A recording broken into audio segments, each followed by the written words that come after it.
Halo guys, selamat datang di 1% Podcast. 1% adalah startup life school terbesar di Indonesia yang berfokus pada isu kesehatan mental, pengembangan diri, dan edukasi life skill. So, basically 1% itu ngajarin gimana caranya agar lo bisa belajar dan berkembang menjadi lebih baik, seenggaknya 1% setiap harinya, menuju hidup seutuhnya. 1% Podcast adalah podcast yang ngebahas beragam hal menarik yang mengacu pada kurikulum 1%. Mulai dari fundamentals and basic skills, basic mental and physical problems, self-knowledge, relationship, karir dan produktivitas, filosofi, dan juga pop culture. Pada setiap subtopik yang ada, nantinya itu semua akan dibahas oleh hostnya masing-masing. Dan juga akan dibicarakan sama founder, mentor, psikolog, dan juga pakar yang expert dalam bidangnya. Lo semua bisa ngedengerin 1% Podcast via Spotify, Google Podcast, Apple Podcast, YouTube, dan juga berbagai platform podcast lainnya. So, don't miss out and stay tune karena setiap harinya kita bakalan upload di jam 10 pagi. And that's all, enjoy 1% Podcast.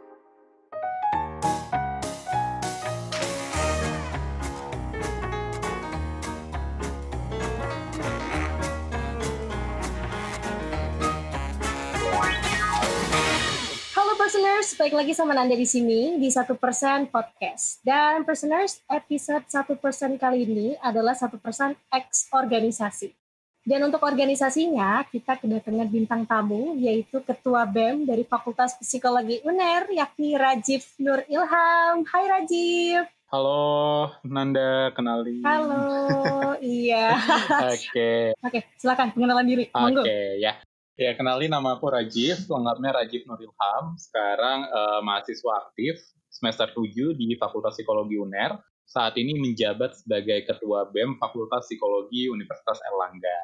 That's it, I guess. Oke, good. Semester 7 berarti identiknya dengan skripsi ya, Bapak ya? Betul lagi sibuk skripsi ya sekarang ya? Bener banget. Iya, lagi nyambil nge-BEM sambil skripsian sih. Oke, Personers, untuk kali ini gue dan Rajiv akan ngebahas topik perihal proker atau program kerja. Pasti lekat banget sih ini diskusinya sama Rajiv ya, karena Rajiv pasti berhubungan banget dengan proker-proker. Begitu tidak Rajiv? Yang dirasa? Iya, bener banget. Bener banget sih. Itu udah jadi kayak konsumsi sehari-hari gitu. Kasih konsumsi ya, asupan yang harus banget ya kayaknya ya. Oke, sedikit info nih untuk Personers dan klarifikasi juga untuk ada Rajita juga di sini. Gue dengar kalau BEM Psikologi UNER ini aktif banget nih untuk proker-proker. Ya, terbilang aktif tuh dari dulu sampai dengan sekarang. Boleh tahu nggak sih Rajit, emang proker-proker itu ada apa aja sih sebenarnya yang dijalanin sama BEM Psikologi ini? Oke, ya. Kalau dibilang aktif sih, aku pikir sama ya seperti BEM-BEM pada umumnya gitu ya. Selalu ada proker di setiap tahun kepengurusannya gitu. Nah, kalau di BEM Psikologi sendiri, alhamdulillah dari awal kepengurusan sampai akhir kepengurusan nanti kita ada beberapa program kerja yang memang sudah terjadwal. Itu dari program kerja yang bisa dibilang skalanya kecil sampai yang skalanya gede banget itu ada gitu. Wow, oke. Sudah bisa kuduga ya. Kayaknya ini bakal keren juga sih untuk proker-prokernya. Amin. Aku mau tahu, dan gue penasaran juga nih. Mungkin personal juga penasaran untuk apa sih program andalan dari BEM Psikologi ini untuk prokernya. Ya mungkin ini udah andalan juga dari dulu sampai dengan sekarang gitu. Kalau boleh tahu, silakan aja. Oke, ya. Untuk program kerja yang paling yang udah bertahan sangat lama ya, cukup lama sampai sekarang itu ada Psychofest ya. Psychofest itu adalah festival psikologi yang diadakan oleh BEM Fakultas Psikologi Universitas Erlangga. Tahun ini udah tahun ke-14 gitu. Dan kita ada beberapa proker lain kayak Atmaleksia itu sebagai peringatan Hari Kesehatan Mental. Kemudian ada psikologi mencari bakat bersama anak berkebutuhan khusus. Kemudian ada Sinar Binar. Kemudian tahun ini kita menginisiasi adanya konferensi mahasiswa Merdeka Belajar atau KMMB. Wow, oke. Gue yang denger ini aja perihal proker-prokernya udah kayak, oke, ini pasti bakal keren-keren banget sih dalamnya. Oke. Gue penasaran juga sama proker yang tadi dijelasin, pasti ada proker barunya ya. Tapi sebelum itu, gue pengen nanya lagi nih, lebih detailnya. Gue tertarik sama salah satu proker yang katanya nih yang gue denger, kalian itu berkunjung ke RW gitu. Iya nggak sih? Kalian tuh, apa yang kalian lakukan di sana? Proker yang seperti apa gitu? Oke, ya. Itu adalah namanya prokernya Sinar Binar ya, atau Psikologi UNER Bina RW gitu. Nah, di sana kita mengadakan suatu kegiatan pemberdayaan masyarakat yang ada di sana bekerja sama dengan komunitas setempat gitu ya untuk memberdayakan komunitas yang ada di sana gitu. Konsentrasinya sih lebih ke education and child protection sih. Oke, I see. Kalau boleh tahu juga nih, Rajiv, dari proker-proker yang tadi yang disebutkan kayak Psikofes, ada Sinar Binar ya kan, terus mencari bakat bersama anak berkebutuhan khusus. Proker mana yang memang paling yang sudah kalian jalani cukup lama? Oke, yang paling lama kayak yang tadi udah aku sempat sampaikan itu Psychofest, itu festival psikologi gitu yang diadakan oleh Fakultas Psikologi UNER. Itu udah jalan tahun ke-14 tahun ini. Kemudian disusul beberapa proker yang lainnya, kayak Atmalexia tahun ini tahun ketiga, Sinar Binar tahun ini juga tahun ketiga. Itu sih, tapi yang paling lama tadi Psychofest. Oke, untuk Psychofest sendiri, lagi kayak gini, tetap jalan apa bagaimana nih? Tetap jalan. Kita mengubah festivalnya menjadi festival online sih. Jadi ada beberapa rangkaian ya. Kalau Psychofest itu kita ada Olimpiade Psikologi gitu, yang biasanya namanya itu Open Psychology. Kemudian ada sekarang nih banyak banget webinar yang dihelat oleh panitia Psychofest juga tentang kesehatan mental juga gitu ya. Nah, kemudian ada dance competition juga. Nanti ada konser musik online juga di puncak acaranya di bulan Desember. Wow, walaupun lagi di masa pandemi gini, tetap ya, semangatnya tetap on fire nih kelihatannya. Asik. Tetap harus semangat. Mantap. Suka nih ya, kayak gini-gini. Dapat motivasi baru nih antar generasi muda. Asik. Nah, oke. Tadi juga mungkin untuk proker baru lagi ya, kita ngomongin proker baru. Tadi juga tertarik sih aku perihal Sinar Binar yang kalian itu berkunjung ke RW terus ada edukasi sama anak kecil ya. Kalau aku boleh jelasin dari itunya lagi, aku tertarik banget aku perihal yang tadi. Sama mungkin ada nggak sih proker-proker baru yang lagi dijalani sekarang yang memang menjadi suatu terobosan baru nih? Oke, ada yang terobosan baru itu konferensi mahasiswa Merdeka Belajar. Jadi kegiatan ini kita bekerja sama dengan Disnatalis Fakultas Psikologi Universitas Erlangga. Kemudian ini juga adalah suatu bentuk apresiasi serta dukungan kita terhadap kebijakan yang dikeluarkan oleh Kementerian Pendidikan saat ini terkait kampus Merdeka gitu. Jadi kita di sini mengadakan konferensi mahasiswa Merdeka Belajar sebagai bentuk antusiasme menyemarakan kebijakan Merdeka Belajar dan kampus Merdeka. Oke, jadi proker ini ngapain? Nanti dipertemukan antara mahasiswa atau gimana tuh? Iya, jadi salah satu rangkaiannya itu adalah e-presentation, National E-Presentation Competition gitu ya. Jadi nanti akan ada kompetisi presentasi yang akan dibawakan oleh mahasiswa di mana mereka akan mempresentasikan tugas-tugas mereka selama kuliah gitu. Jadi misalnya nih kayak kita biasanya tiap semester tuh ada submit tugas ya. Nah tugasnya itu bisa banget untuk diikutsertakan di lomba e-presentation ini gitu. Nah selain itu juga kita ada rangkaian seri webinar nasional. Kemudian ada webinar yang bekerja sama dengan organisasi lain. Kemarin di minggu lalu kita ada kolaborasi juga dengan Tata Muda. Kemudian di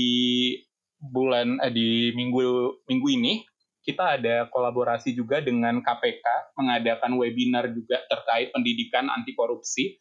Kemudian nanti di bulan depan ada puncak acaranya, di mana di puncak acara itu pemenang-pemenang e-presentation ini akan mempresentasikan hasilnya, dan nanti ada talk show juga pastinya di akhir. Wow, ini menarik banget sih ya. Maksudnya prokernya memang digarap untuk tidak ecek-ecek. Jadinya yang dari aku dengar dari penjelasannya Rajiv, memang seniat itu ya, menggarap prokernya, atau arti proker ini ternyata untuk anak-anak BEM Psikologi UNER ini memang luar biasa sih. Nah berarti nih ya, sama satu pertanyaan lagi aku pengen tanya. Sebenarnya ada beberapa pertanyaan lagi sih. Ini yang pertanyaan aku pengen ajuin ini perihal Hari Kesehatan Mental Dunia kemarin 10 Oktober. Aku percaya banget kalau BEM Psikologi UNER ini ngambil atau bikin proker untuk memperingati hari tersebut. Betul nggak nih? Aku percaya banget nih, karena anak-anak Selogioner keren-keren sih. Iya, bener banget. Tuh kan? Oke, bisa dijelasin nggak? Prokernya apa? Atau mungkin ada acara apa dengan temanya apa? Boleh tahu nggak? Oke, ya jadi prokernya namanya Atmalexia, di mana Atmalexia ini merupakan satu proker yang kita laksanakan selama 1 bulan penuh gitu ya, meskipun Hari Kesehatan Mental itu hanya 1 hari gitu, tapi kita melaksanakan peringatannya itu kalau di psikologi selama 1 bulan penuh dengan rangkaian kegiatan yang macam-macam banget gitu. Nah, ini kita di tahun ini kita juga menambahkan ada yoga class online gitu. Jadi teman-teman nggak perlu ragu gitu untuk ikut kelas yoga online yang akan jadi salah satu rangkaian di Atmalexia. Ini udah tahun ketiga sih buat Atmalexia. Wow, keren banget. Jadi kalau untuk temanya sendiri apa nih? Oke, kalau temanya biasanya kita memang ngikut tema internasional langsung ya. Jadi kan kalau tahun ini tuh mental health for all, greater investment, greater access, everyone everywhere ya. Jadi kita di sini mau menekankan lagi akses terhadap fasilitas kesehatan mental. Jadi everybody itu deserve kesehatan mental yang baik gitu buat mereka. Jadi untuk mereka bisa memperoleh kualitas kesehatan yang baik itu, maka harus ada akses kesehatan mental yang baik juga, dan itu yang akan kita tekankan di tahun ini gitu. Wow, menarik lagi nih yang satu ini. Kalau misalkan aku melihat juga ya, ini pas banget sih untuk konsep dan segala macamnya, melihat saat ini ya melatar belakangi tema ini juga kan lagi masa pandemi ya nggak sih, Rajif? Gimana mungkin banyak depresi-depresi. Iya, bener banget. Kayak aku sendiri merasakan ringkih banget mental ini kadang ya kan, di masa pandemi. Bener-bener, jadinya rawan banget juga kan. Betul, keren sih. Keren banget, aku tidak bisa berkata-kata lagi selain keren ya, untuk proker-proker yang dijalani ini. Nah, oke, menarik nih, ngebicarain perihal depresi. Kalau versi Rajif sendiri, gimana sih cara menghadapi masa pandemi kayak gitu? Aku pengen tahu dari versi Rajif ya. Oke. Terus habis itu aku next-nya pengen tahu juga nih tipsnya untuk aku sama personers dan tips anti depresi ala Rajif dalam menjalani proker gimana? Ada 3 pertanyaan sebenarnya. Oke, yang pertama dulu kali ya.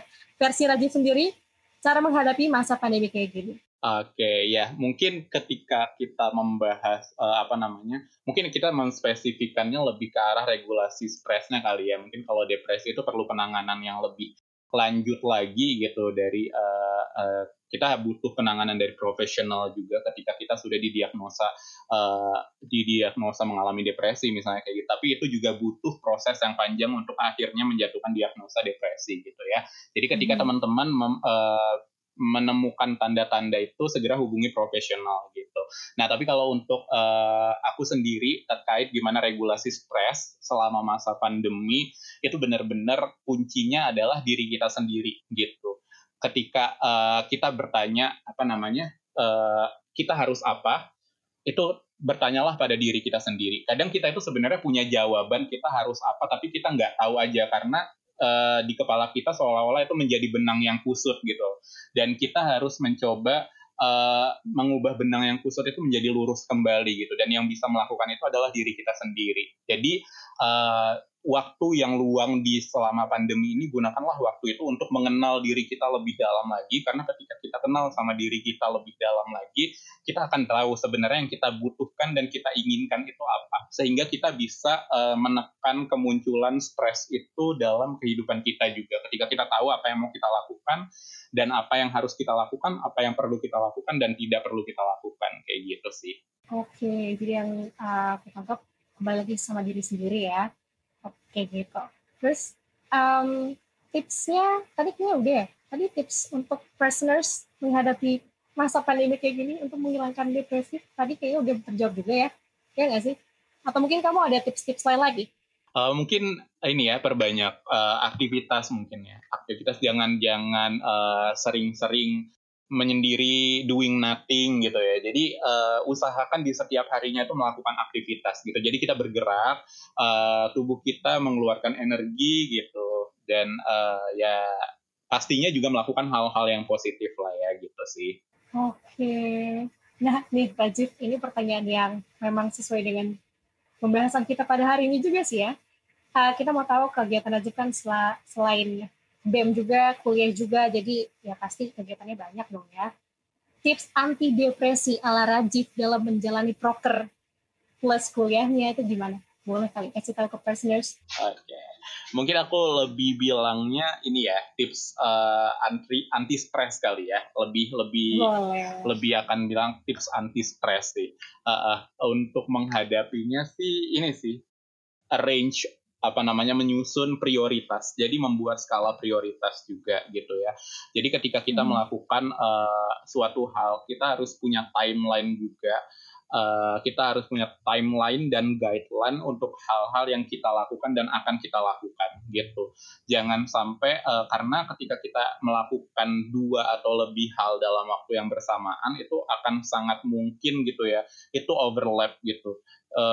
Akan mungkin sekali kita bisa miss satu kesempatan atau lebih gitu. Jadi penting untuk membuat arrangement, entah itu timeline, entah itu guideline, entah itu apapun yang bisa memandu kita untuk tetap on track gitu, untuk tetap bisa menjalani apa yang harusnya kita jalani, kayak gitu sih kalau aku. Setuju banget, setuju sih aku senang sama penjelasannya dari Rajif. Kayak iya ya benar, kayak aku ngerasanya aku memang butuh suatu prioritas dulu kali ya untuk menghilangkan anti stres itu atau anti stres istilahnya lah ya. Oke, personals, kalau ngomongin soal depresi, emang solusi tepatnya sih kita mengeluarkannya depresi atau stres itu dikeluarin ya, Rajif, ya, setuju nggak sih? Maksudnya kalau aku sih ngerasanya sehingga nggak ada toksik yang terpendam gitu. Kalau misalkan kita stres dan depresi itu bisa disebut toksik juga nggak sih, Rajif? Kalau menurut kamu? Oke, jadi yang pertama perlu dipahami adalah ketika kita bicara tentang stres ataupun depresi, maka kita membicarakan 2 hal yang berbeda ya. Nah, kalau misalnya stres itu kan adalah suatu respon yang sebenarnya normal terjadi pada individu ya. Cuma ketika stres itu tidak ditangani dengan baik, maka dia akan sangat dimungkinkan untuk menimbulkan permasalahan-permasalahan yang lain yang menyertai berikutnya gitu. Nah, tapi ketika depresi itu akan lebih kompleks lagi gitu, karena proses diagnosanya juga cukup panjang gitu ya, untuk menangani depresi itu sendiri gitu sih. Oke, yang aku tangkap sih ya, berarti Rajif ini memang ada regulasi yang menentukan prioritas untuk menghilangkan anti stresnya gitulah ya. Jadi sehingga program-program kerjanya dan juga kuliahnya itu bisa seimbang gitu nih, personers, yang aku tangkap ya. Jadi yang tadi penjelasan Rajif membantu untuk menjawab pertanyaan yang tadi. Nah, kalau udah kayak gitu sih ya, Rajif dan personers, paling enak sih meluapkan dengan curhat sih. Kalau misalkan orang kayaknya aku merasa emang beda-beda sih mengeluarkan toksiknya ya. Kalau aku memilih untuk mengeluarkannya dengan curhat.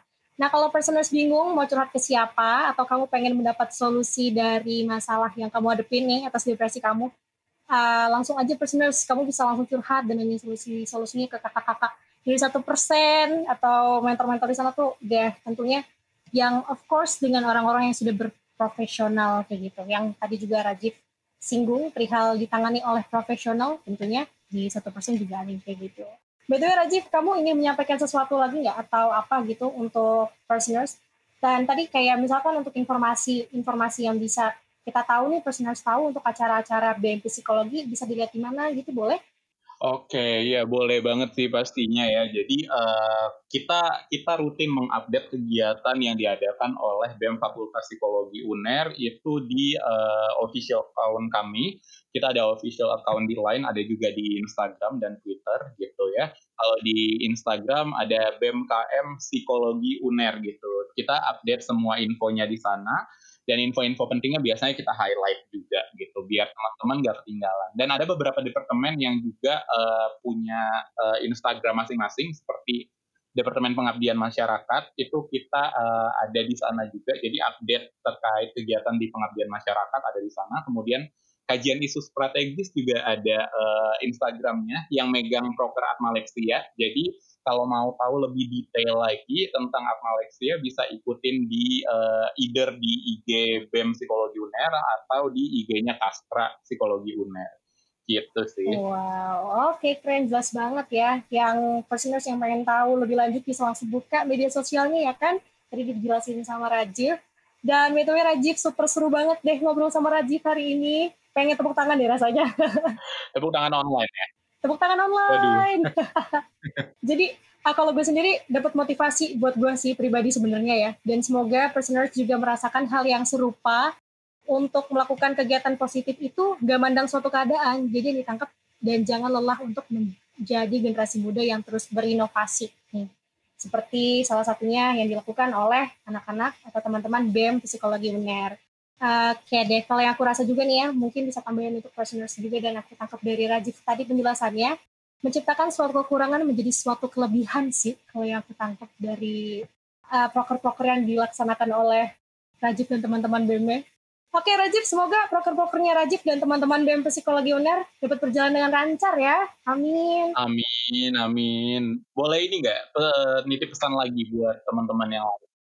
Boleh. Ya, jadi mau pesan buat siapapun teman-teman yang nantinya akan mendengarkan podcast ini, tetap stay in touch with people gitu ya. Di tengah pandemi seperti ini kita sangat butuh sekali berkomunikasi dengan orang lain. Jangan menyendiri, tetap komunikasikan apa yang teman-teman mungkin rasakan, emosi negatif ataupun positif tetap dikomunikasikan dengan orang-orang yang pastinya dipercaya gitu ya. Mungkin itu sih yang bisa aku sampaikan. Iya, mantap, betul. Intinya komunikasi dan keluarkan apa yang kamu rasa, jangan dipendam sendiri. Aduh, gitu sih. Keren banget sih Rajif. Thank you ya Rajif ya. Makasih Rajif sudah mau berbincang-bincang bersama 1% Podcast. Jadi semoga ilmu yang disampaikan Rajif mewakili teman-teman BEM Psikologi UNER ini dapat bermanfaat ya untuk personers juga. Amin. Oke Rajif, ini sudah di penghujung dari podcast kita. Nanda. Iya, thank you banget ya. Seru banget nih ngomong sama Rajif. Pokoknya sukses terus untuk anak-anak BEM Psikologi UNER. Jadi langsung aja pengen gue tutup ya Rajif dan personers. Sekian dari kami, gue Nanda dari 1% dan Rajif dari BEM Psikologi Universitas Airlangga. Asik, dan see you, bye-bye. Bye.